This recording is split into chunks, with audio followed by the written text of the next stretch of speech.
Hello friends, this is Kartik and welcome to K Pathshala. So friends, अब हम बात करते हैं डीफॉर्मेबल बॉडीज। इसका मैंने मैकेनिक्स का फर्स्ट पार्ट करवा दिया जैसे आपको पता है। अब मैं इस वीडियो में मैकेनिक्स पूरी खत्म कर दूंगा, जो कि मैकेनिक्स का हमने उसके बेसिक पॉइंट्स करने हैं। उसके बाद हम सीधा स्टैटिक्स डायनेमिक्स में आएंगे जो आपके सिलेबस में है और इसका यूज होना है, तो इसलिए जो मैं पहले बता रहा हूँ सेकंड पार्ट है, इसके पहले मैंने थोड़ा सा करवाया तो वो आप देख सकते हो, क्योंकि फिर आगे तभी समझ में आएगा। तो बॉडी तक तो मैंने करवा दिया था, रिजिड बॉडी भी हो गया था। डीफॉर्मेबल बॉडी क्या होती है? तो डीफॉर्मेबल बॉडी क्या होती है? Which is not rigid. ठीक है, तो सीधा लिख देता हूं मैं, deformable body which is not rigid. ठीक है, तो जब उसने नॉर्मल बॉडी की बात करे तो वो क्या हो सकती है? रिजिड बॉडी भी हो सकती है और डीफॉर्मेबल बॉडी भी हो सकती है। लेकिन जब उसने रिजिड बॉडी बोल दिया तो उसकी अलग डेफिनेशन जो हो चुकी है, और डीफॉर्मेबल बॉडी बोल दिया तो हम मान के चलेंगे कि वो रिजिड बॉडी नहीं है। तो रिजिड बॉडी कौन सी होती है? जिसका जिसका हमारे पास साइज और हमारे पास शेप चेंज नहीं होता है जब तक उस पर कोई सब्जेक्ट टू एक्सटर्नल फोर्सेस नहीं लगती हैं। तो ये हो गया हमारे पास डीफॉर्मेबल बॉडी। इसके बाद नेक्स्ट डेफिनेशन हमारे पास स्पेस। तो स्पेस भी काफी इंपॉर्टेंट है। डेफिनेशन आपको याद रखनी पड़ेगी क्योंकि जो इंपॉर्टेंट है एग्जाम पॉइंट ऑफ व्यू से। आपको एक एक नंबर में आने हो तो ऐसे ही क्वेश्चन आएंगे। ठीक है, तो एक दो भी आ गया अगर तो फ्री के मार्क्स हैं एक दो वो आपके, तो इसलिए याद रख लो। आधे घंटे में आराम से याद हो जाएंगे बनाने के बाद नोट्स। तो स्पेस क्या होता है? Space is a geometrical region in which, अगर किसी को राइटिंग समझ नहीं आ रही तो मुझे कमेंट करके बता देना। तो क्या है हमारे पास? Space is a geometrical region in which event take places. अब मतलब क्या है इसका, तो वो भी समझाना जरूरी है। स्पेस क्या कह रहा है? स्पेस की जब भी बात आए तो ये क्या है? स्पेस ही है। ठीक है, तो ए स्पेस का मतलब क्या है कि हमें कहता है जैसे कोई बैठा है तो वो कहेगा कि मुझे थोड़ी स्पेस चाहिए, तो उसका मतलब क्या है कि उसको थोड़ा सा एरिया चाहिए। तो एरिया कैसे में हम कर सकते हैं? तो कह रहे हैं space is a geometrical region. अब हम बात करें तो ये होती है हमारे पास एक्सेस होती है। तो अगर हम बात करें एलपीपी की, लीनियर प्रोग्रामिंग प्रॉब्लम, तो उसमें क्या होता है? जैसे शेडेड रीजन होता है कि हम इस तरह से कहते हैं कि जैसे शेडेड रीजन है या जैसे शेडेड रीजन है। तो जो रीजन होता है तो वो क्या है? ज्योमेट्रिकल हम रीजन होता है ना। तो जो हमारे पास ज्योमेट्री से हम बना सकते हैं। तो जो हमारे पास क्या है? It is a geometrical region in which event can take places. जिसमें हमारे पास कोई भी इवेंट क्या होता है, कोई भी जो वर्क करना है वो हमारे में प्रोबेबिलिटी में बताया हुआ इवेंट क्या होता है। आई थिंक जहां पे नहीं मैंने बताया तो ओपन प्लेटफॉर्म पे भी जल्दी हो जाएगा। इवेंट टेक प्लेसेस, तो जो हमारे पास इवेंट टेक प्लेसेस कर रहे हैं ज्योमेट्रिकल रीजन के बीच, उसको क्या बोलते हैं? स्पेस। सीधा इसको बोल सकते हो आप स्पेस क्या है? विच ऑक्यूपाई स्पेस। हमारे पास क्या है? एरिया जो कर रहा है कवर। इस तरह से आप याद रख सकते हो, लेकिन मेन डेफिनेशन एग्जाम में देखें तो इस तरह से आएगी। तो आगे है डेफिनेशन हमारे पास टाइम। तो टाइम तो सिंपल है, वैसे आता नहीं, फिर भी बता देता हूँ मैं। Time is the measure. तो टाइम हम क्या कहते हैं ना, मिनट या मीटर पर सेकंड। ठीक है ना, मिनट पर सेकंड होता है। आर पर क्या होता है? सेकंड हो गया। जो हमारे पास इधर क्या होता है? हाँ, किलोमीटर पर आवर। इस तरह से हमारे पास होता है। तो मेजर क्या कर रहा है कि इतने टाइम में हमने इतना काम किया, इतने टाइम में हमने इतना मेजर किया, या इतना वर्क किया, या इतना कवर किया, या कुछ भी बोल लो। किसी भी तरह से टाइम के साथ जब हम किसी को कंपेयर करते हैं तो टाइम क्या कर रहा है? हमारे पास मेजर कर रहा है। तो time is a measure of succession of event. अब इवेंट आपको सारा प्रोबेबिलिटी का होता है कि जैसे प्रोबेबिलिटी ऑफ इवेंट क्या होता है हमारे पास? जे सक्सेस वाला होता है और प्रोबेबिलिटी इवेंट है जो फेलियर वाला। इन दोनों को ऐड कर दो तो इक्वल टू 1 क्या होता है? तो इसी तरह से क्या कह रहा है कि टाइम हमारे पास मेजर करे कि सक्सेस कितने टाइम मिली हम इवेंट में। जैसे कोई इवेंट किया 10, कोई हमारे पास मान लो मैचेस हैं, तो 10 में से जीते कितने? जो जीते हैं हमारे पास वो सक्सेस वाले होंगे, जितने हारे हैं वो हारने वाले होंगे। मान लो 10 मैचेस है ना, 6 सक्सेसफुल हैं और 4 हारे हमने, तो टोटल 10 हो गया ना। तो इसी तरह से इसकी प्रोबेबिलिटी क्या होगी? 10 हमारे पास टोटल है और इसकी 6/10, इसकी 4/10। अगर टोटल करें तो ये क्या हो जाएगा? 10/10 तो इक्वल टू 1। तो ये सारा का सारा प्रोबेबिलिटी का वैसे ठीक है। तो ये हमारे पास क्या होता है? टाइम हमारे पास मेजर है सक्सेस का कि हमारे कितने इवेंट में से कितनी टाइम हमें सक्सेस मिली है, तो उसको मेजर करता है। तो वो क्या होता है? टाइम होता है। इसके बाद नेक्स्ट डेफिनेशन है, नेक्स्ट डेफिनेशन इंपॉर्टेंट है, मास। मास क्या होता है? तो मास क्या होता है हमारे पास, जो भी वेट होता है वही होता है ना। तो क्या है, mass of a body. Mass weight किसका होगा, कोई भी बॉडी का ही होगा ना। तो mass of a body is the quantity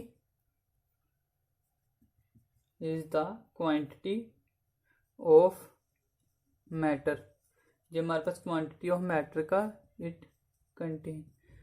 क्या कह रहा है, मास हमारे पास क्या होता है, कह रहा है कि कोई भी बॉडी है, जैसे ये बॉडी है, बॉडी का हमारे पास जिसमें वेट होगा कुछ 10-20 ग्राम कुछ तो होगा, जो हमारे पास बॉडी का वेट है। तो mass of a body which quantity of quantity of matter it contain, कि जे हमारे पास जितना वेट कंटेन कर रहा है वही हमारे पास क्या है, इसका मास है।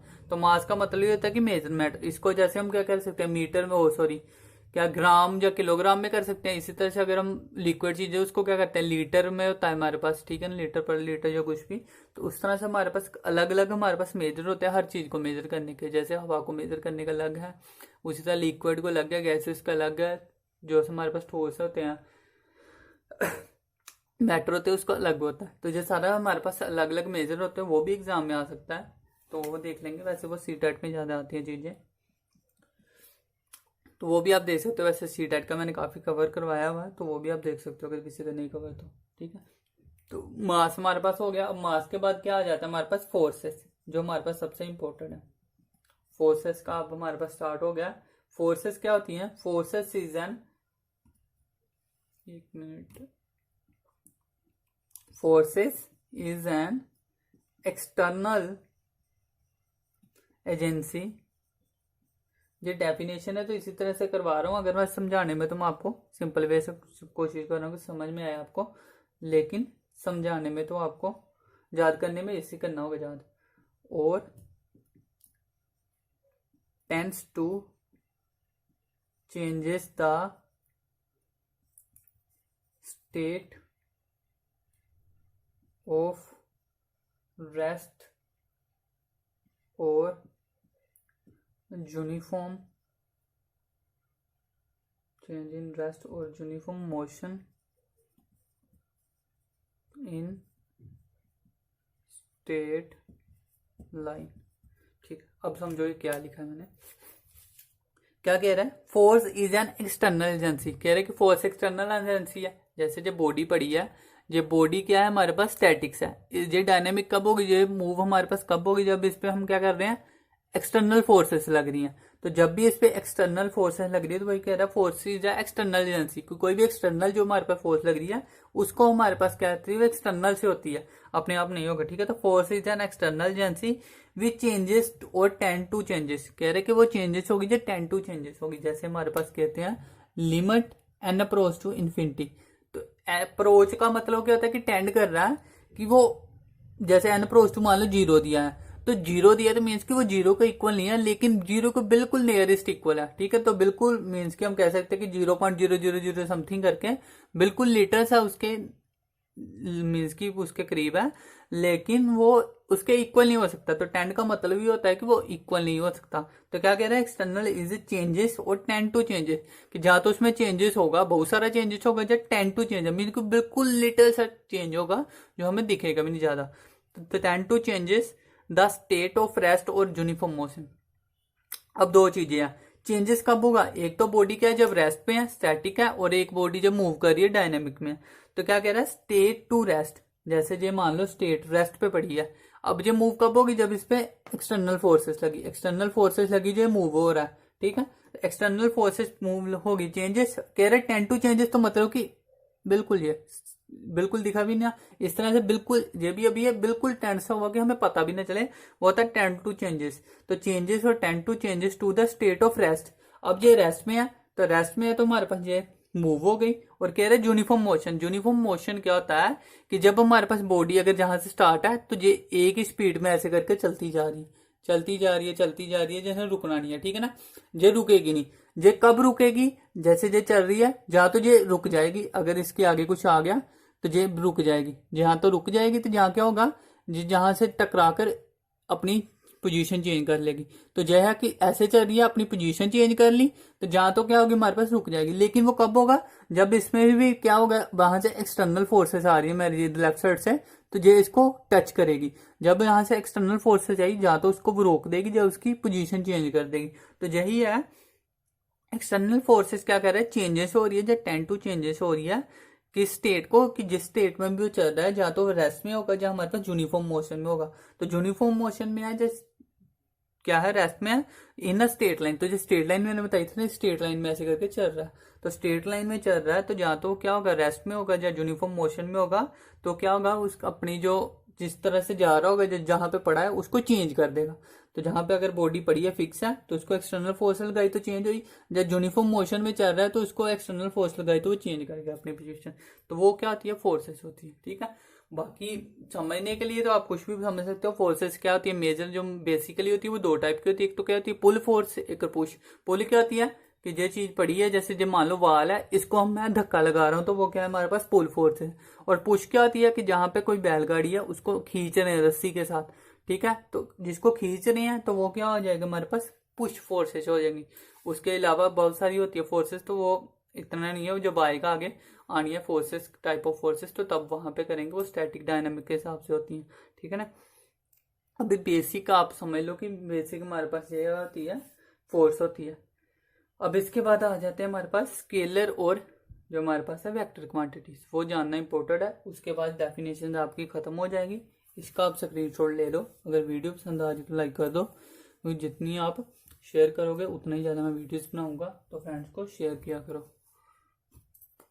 ताकि मुझे भी मोटिवेशन मिल सके। अब हमारे पास क्या आता है, करते हैं हम स्केलर क्वांटिटी। ठीक है, स्केलर क्वांटिटी क्या आती है, तो स्केलर क्वांटिटी, जो स्केलर क्वांटिटी मैंने वहां पे भी करवाई है आपको, कहाँ पे जाता है इसका मतलब, वेक्टर स्पेस में। जब वेक्टर हम करते हैं, वेक्टर अलजेब्रा, तो वहां पे क्या है हमारे पास, जब 3D डिमेंशन करेंगे जब वेक्टर अलजेब्रा, वहां पे सारे पे स्केलर और वेक्टर है। ठीक है, तो पेड ग्रुप में तो आई थिंक हो चुका है, ओपन में मैं करवा दूंगा, टाइम कम होता है तो उसकी वजह से नहीं हो पाता। स्केलर क्वांटिटी क्या है, अब स्केलर क्वांटिटी क्या है, आ स्केलर क्वांटिटी, शॉर्ट में लिख रहा हूं मैं, scalar quantity is a quantity. कह रहे कि स्केलर क्वांटिटी हमारे पास क्या है, क्वांटिटी है विच हैज ओनली मैग्नीट्यूड। कह रहे कि उसका सिर्फ क्या है, मैग्नीट्यूड हमारे पास दिया हुआ है, नो डायरेक्शन। कह रहे कि scalar quantity is a quantity which has only magnitude but no direction, कि जिसका हमारे पास क्या होता है, मैग्नीट्यूड तो होता है। मैग्नीट्यूड क्या होता है, जैसे हमारे पास मान लो ये पी क्यू ना, इसको हम क्या करते हैं इस तरह से, ये हमारे पास मैग्नीट्यूड होता है। जिसने वेक्टर स्पेस किया होगा पहले उसको पता होगा, नहीं तो हम करेंगे इसको भी।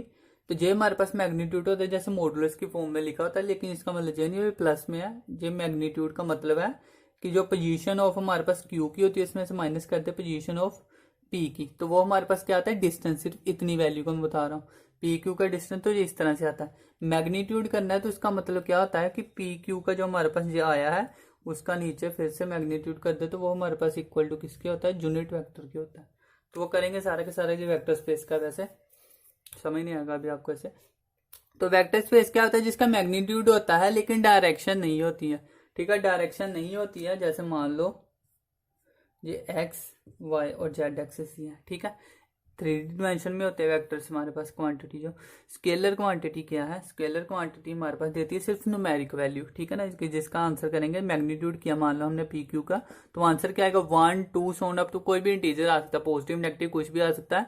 लेकिन हमारे पास क्या आएगा, जहां पे इंटीजर आएगा, जहां पे इक्वल टू इंटीजर आएगा। लेकिन जो वेक्टर क्वांटिटी होती है, वेक्टर में क्या होता है हमारे पास कि वो एक्स एक्सिस में इतना चला, फिर वाई एक्सिस में इतना चला, और ये परपेंडिकुलर होता है, जो ऊपर होता है, जो 3D डिमेंट्री होती है, इस तरह से होता है। अगर आप देखो तो इस तरह से होगा, तो मीन्स कि इसको चलने के बाद ये जहां पे जाएगा, तो ये क्या होगा कि 2 किलोमीटर वो चला एक्स डायरेक्शन में, 2 किलोमीटर चला वाई डायरेक्शन में, और 1 किलोमीटर चला जेड डायरेक्शन में। तो इस तरह से हमारे पास वेक्टर होता है। वेक्टर का मतलब यही होता है, मीन्स कि हमने डिस्टेंस ही होता है वो। ठीक है, तो ये सारा का सारा होता है। वेक्टर में बता देता हूँ, तो वेक्टर हमारे पास क्या होता है, वेक्टर क्वांटिटी लिख लेना पूरा। वेक्टर क्वांटिटी क्या होती है, which has magnitude as well as direction. ठीक है।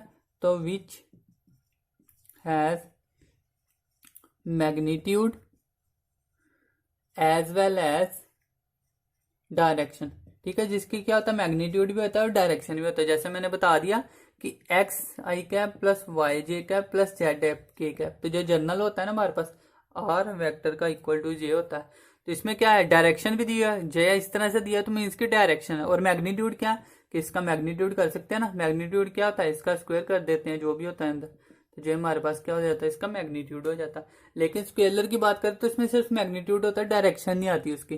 तो जब डायरेक्शन आ जाए तो जहां से वेक्टर स्पेस में आपको बताऊंगा कि ये कितनी आसान होती है, ये आपको मैं विजुअलाइज करके बताऊंगा सारा का, आपको आसानी से याद होंगे कि देख के आपको पता चल जाएगा कि स्केलर कौन सी और वेक्टर कौन सी चीजें होती हैं, ठीक है।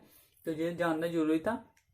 अब बात करें तो इसकी एग्जाम्पल कर लेते हैं पहले, तो पहले इसकी कर लेते हैं, इसकी की नहीं ना, जहां पे कर देता हूँ, आई होप समझ में आ जाए आपको। तो मास हो गया, जैसे लेंथ हो गई, जैसे लेंथ हो गई, उसके अलावा क्या कर सकते हैं हम, एरिया हो गया कुछ भी, तो वो क्या है हमारे पास सारा का सारा स्केलर क्वांटिटी है। अब वेक्टर क्वांटिटी की बात करें तो वेक्टर क्वांटिटी की एग्जांपल्स कौन सी होती हैं, तो वेक्टर क्वांटिटी में क्या आएगी हमारे पास, जो सबसे इंपॉर्टेंट होती है वेलोसिटी, और वेलोसिटी को विद रिस्पेक्ट टू टाइम कर दे तो वो क्या बन जाता है हमारे पास एक्सेलरेशन हो जाता है। एक्सेलरेशन को नेगेटिव में कर दे तो रिटार्डेशन होता है, तो वो भी आपको पता होना चाहिए। और सबसे क्या होता है, इसमें क्या होता है हमारे पास डिस्टेंस होता है, ये जो सबसे इंपॉर्टेंट चीज है, इसमें डिस्टेंस होता है और इसमें डिस्प्लेसमेंट होती है। ये दोनों की चीजें समझनी जरूरी है। और इसका अभी डिफरेंस भी यही समझ लेते हैं कि फर्क क्या होता है, ठीक है। डिस्टेंस और डिस्प्लेसमेंट में फर्क होता है। डिस्टेंस क्या होता है स्केलर क्वांटिटी, और डिस्प्लेसमेंट क्या होती है वेक्टर क्वांटिटी। मीन्स कि इसमें डायरेक्शन भी हमें पता होनी चाहिए, इसमें डायरेक्शन का कोई मतलब नहीं है। ये कोई पोजीशन है जहां से 5 किलोमीटर इधर चला मैं, 5 किलोमीटर इधर चला, फिर इधर आ गया हमारे पास मान लो 8 किलोमीटर, ठीक है। अब अगर हम बात करें कि डिस्टेंस कितना है इसका, तो 5 कितना होगा 10 और 8, तो 18 किलोमीटर उसने डिस्टेंस किया है। जो इनिशियल पॉइंट था यही एंड पॉइंट है उसका, ए पॉइंट मान लो, ठीक है। अब डिस्प्लेसमेंट की बात करें तो जहां से स्टार्ट हुआ, जहां से गया, जहां गया, फिर जहां पहुंच गया, तो इसकी अगर हम डिस्प्लेसमेंट की बात करें ना, तो डिस्प्लेसमेंट इसकी क्या हो जाएगी, वो हो जाएगी 0 किलोमीटर, ठीक है। तो डिस्प्लेसमेंट कहते कहते कि हमने डायरेक्शन भी देखनी है, तो हम देखेंगे किस डायरेक्शन में कितना चला है। तो इनिशियल पॉइंट से देखें किस डायरेक्शन में चला है, तो वो यहीं पे तो आ गया दोबारा। तो इनिशियल डायरेक्शन और जो हमारे पास स्टार्टिंग डायरेक्शन थी वो सेम थी, तो मीन्स की वो किसी डायरेक्शन में चला ही नहीं, क्योंकि हमने एंडिंग पॉइंट और स्टार्टिंग पॉइंट देखना होता है कि जहां पे हम स्टार्टिंग से चला, मान लो जहां से, मान लो इसको छोड़ दो, ऐसे छोड़ो, मान लो ये इधर चला गया, जहां पे आ गया, ये चला जहां पे 10 किलोमीटर, और ये हमारे पास इतना डिस्टेंस इधर से कितना है 5 है। तो अब हमारे पास डिस्प्लेसमेंट क्या होगी, डिस्टेंस तो सारी का ऐड हो जाएगा, डिस्प्लेसमेंट क्या होगी इनिशियल पॉइंट से वो अभी जहां पे पहुंचा हुआ है, ए से बी की तरफ गया है, तो जहां पे 5 किलोमीटर, तो डिस्प्लेसमेंट हो जाएगी उसकी 5 किलोमीटर की। इनिशियल पॉइंट से एंड पॉइंट के बीच में जो शॉर्टेस्ट डिस्टेंस होता है वो डिस्प्लेसमेंट होती है। तो अगर जहां पे देखे तो जहां पे उसने कोई एरिया कवर ही नहीं किया था, जहां पे चला था वहां पे पहुंच गया, तो वो डिस्प्लेसमेंट 0 थी।